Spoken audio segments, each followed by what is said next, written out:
Hello guys, hope ಎಲ್ಲರೂ ಚೆನ್ನಾಗಿದ್ದೀರಾ ಅಂತ. ಸೊ ನಾನು ಚೆನ್ನಾಗಿದ್ದೀನಿ. ಸೊ ಯಾರೆಲ್ಲ ಫಸ್ಟ್ ಟೈಮ್ ನನ್ನ ವಿಡಿಯೋ ನೋಡ್ತಾ ಇದ್ದೀರಾ, ಸಬ್ಸ್ಕ್ರೈಬ್ ಮಾಡ್ಕೊಳ್ಳಿ ಬಾಲು ಭವಾನಿ ಯೂಟ್ಯೂಬ್ ಚಾನಲ್ಗೆ. ನಮಗೂ ಸಪೋರ್ಟ್ ಮಾಡಿ, ಥ್ಯಾಂಕ್ ಯು. ಆ್ಯಂಡ್ ಇವತ್ತು ಫ್ರೆಂಡ್ ಮನೆಗೆ ಹೋಗೋಣ ಅಂತ ರೆಡಿ ಆದೆ. ಸೊ ಸಡನ್ಲಿ ಮಳೆ ಬಂತು ಜೋರಾಗಿ. ಆ್ಯಂಡ್ ವೆಯ್ಟ್ ಮಾಡ್ತಿದ್ದೆ ಸ್ಟಾಪ್ ಆಗಲಿ ಅಂತ. ಸೊ ಗ್ಯಾಪಲ್ಲಿ ಕಾಫಿ ಮಾಡ್ಕೊಂಡು ಕುಡ್ದೆ, ಚಳಿ ಆಗ್ತಿತ್ತು ಅಂತ. ಹಾಗೆ ನನ್ನ ಮಗ ಈ ಸ್ಟೇಜಲ್ಲಿ ಏನೇನೋ ಮಾತಾಡ್ತಾ ಇರ್ತಾರೆ ಅಲ್ವಾ, ಸೊ ಆ ಮಾತುಗಳು ಕೇಳೋಕ್ಕೆ ಚೆಂದ. ಏನೇನೋ ಕೇಳ್ತಿದ್ದ ನನ್ನ, ಏನೋ ಹೇಳ್ತಾ ಇದ್ದ.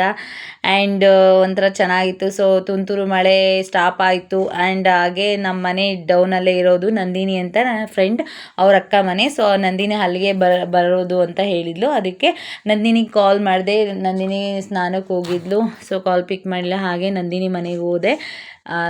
ನಂದಿನಿ ಅಕ್ಕ ಮನೆಗೆ ಹೋದೆ. ಸೊ ನಂದಿನಿ ಅಲ್ಲೇ ಜಾಯ್ನ್ ಆದಳು. ಆ್ಯಂಡ್ ಆಂಟಿನೂ ಮಾತಾಡಿಸಿ ತುಂಬ ದಿನ ಆಗಿತ್ತು. ಎಲ್ಲರನ್ನೂ ಮಾತಾಡಿಸಿ ಖುಷಿ ಆಯಿತು ನನಗೆ. ದೋಸೆ ಮಾಡಿದರು ಅವ್ರ ಮನೆಯಲ್ಲಿ. ಅವ್ರ ಅಕ್ಕ ಅಂತೂ 2 ದೋಸೆಗೆ ಸಾಕಾಯ್ತು ನನಗೆ. 4 ದೋಸೆ ಹಾಕ್ಬಿಟ್ಟಿದ್ದಾರೆ ಗಾಯ್ಸ್. ಅದ್ರ ಜೊತೆ ಚಟ್ನಿ ಆ್ಯಂಡ್ ಬೆಂಡೆಕಾಯಿ ಸಾಂಬಾರೆಲ್ಲ ಚೆನ್ನಾಗಿತ್ತು.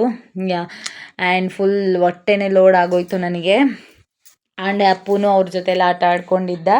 ಒಂದು ಒಳ್ಳೆ ಟೈಮ್ ಸ್ಪೆಂಡ್ ಆಯಿತು. ಸೊ ಚೆನ್ನಾಗಿತ್ತು ಒಂಥರ ಡೇ, ನನಗೆ ಖುಷಿ ಆಯಿತು.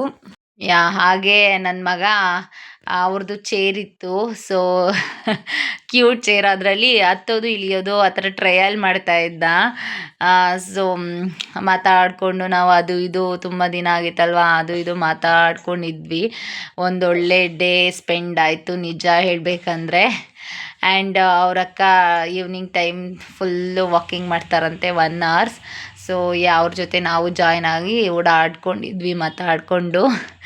ಆ್ಯಂಡ್ ನಂದಿನಿಗೆ ಹೇಳ್ತಾ ಇದ್ದೆ, ನನ್ನ ಯೂಟ್ಯೂಬ್ ಚಾನಲ್ ಸಬ್ಸ್ಕ್ರೈಬ್ ಮಾಡು ಅಂತ ಹೇಳು ವೀಡಿಯೋದಲ್ಲಿ ಅಂತ. ಸೊ ಹೇಳ್ತಿದ್ಲು. ಸೊ ಹಾಗೆ ಇದು ನೆಕ್ಸ್ಟ್ ಡೇ ಮಾರ್ನಿಂಗ್ ಇಂಪ್ರೆಷನ್ದು ಫ್ರೇಮ್ ವರ್ಕ್ಸ್ ಇನ್ನೂ ಕಂಪ್ಲೀಟ್ ಆಗಿರಲಿಲ್ಲ ಅಂತ ಮಾರ್ನಿಂಗ್ ಹೋದ್ವಿ. ಹಾಗೆ ಅಲ್ಲಿ ಇಡ್ಲಿ ತಿನ್ಕೊಂಡು ನಾನು ಉಪ್ಪಿಟ್ಟು ತಿಂದೆ, ಅಪ್ಪುಗೆ ಇಡ್ಲಿ ತಿನ್ನಿಸ್ದೆ. ಆ್ಯಂಡ್ ಡೇ ಕೇರ್ ಬಗ್ಗೆ ವಿಚಾರಿಸೋಣ.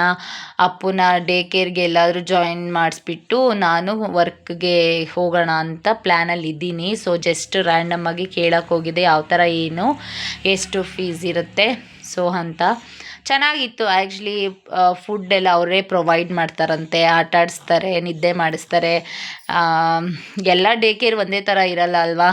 ಇದು JP ನಗರದಲ್ಲಿರೋದು. ಸೊ ಚೆನ್ನಾಗಿ ಅನಿಸ್ತು ನನಗೆ. ಆ್ಯಂಡ್ ಸೆಕ್ಯೂರಿಟಿ ಕೂಡ ಇರ್ತಾರೆ ಗೇಟ್ ಹತ್ರ. ಅವರು ಪೇರೆಂಟ್ಸ್ ಬಂದಾಗಲೇ ಅವ್ರ ಮಕ್ಕಳನ್ನ ಹ್ಯಾಂಡ್ ಓವರ್ ಮಾಡ್ತಾರೆ. ಸೊ ನನಗೆ ಇಷ್ಟ ಆಯಿತು ಇದು. ಅಪ್ಪುನೂ ಆಟ ಆಡ್ಕೊಂಡಿರ್ತಾನೆ ಅಂತ ಅಂದ್ಕೊಂಡಿದ್ದೀನಿ. ನೋಡೋಣ, ಇನ್ನೂ ನಾನು ಡಿಸೈಡ್ ಮಾಡಲಿಲ್ಲ ಬಿಡ್ತೀನೋ ಇಲ್ವೋ ಅಂತ. ಫಸ್ಟು ಒಳ್ಳೆ ವರ್ಕ್ ಸಿಕ್ಕಿದ್ರೆ ಸಾಕು. ಆ್ಯಂಡ್ ಅಲ್ಲೇ ನೋಡಿ, ಅವನಂತೂ ಬರ್ತಾನೆ ಇಲ್ಲ, ಆಟ ಆಡ್ಕೊಂಡು ಅಲ್ಲೇ ಇದ್ಬಿಟ್ಟಿದ್ದಾನೆ. ಸೊ ಅದೆಲ್ಲ ಅಟ್ರ್ಯಾಕ್ಟ್ ಆಗುತ್ತಲ್ವ ಮಕ್ಕಳಿಗೆ. ಎಷ್ಟು ಚೆನ್ನಾಗಿ ಆಟ ಆಡ್ತಾ ಇದ್ನೋ. ಬಾರೋ ಅಂದರೆ 1/2 hour ಅಲ್ಲೇ ಆಡಿದ್ದಾನೆ ಗಾಯ್ಸ್. ನೆಕ್ಸ್ಟು ಆಟ ಆಡಿಕೊಂಡು ಮಳೆ ಬರ್ತಿತ್ತು, ಹಾಗೆ ಗೋಬಿ ತಿನ್ಕೊಂಡು ಮನೆ ಕಡೆ ಬಂದ್ವಿ.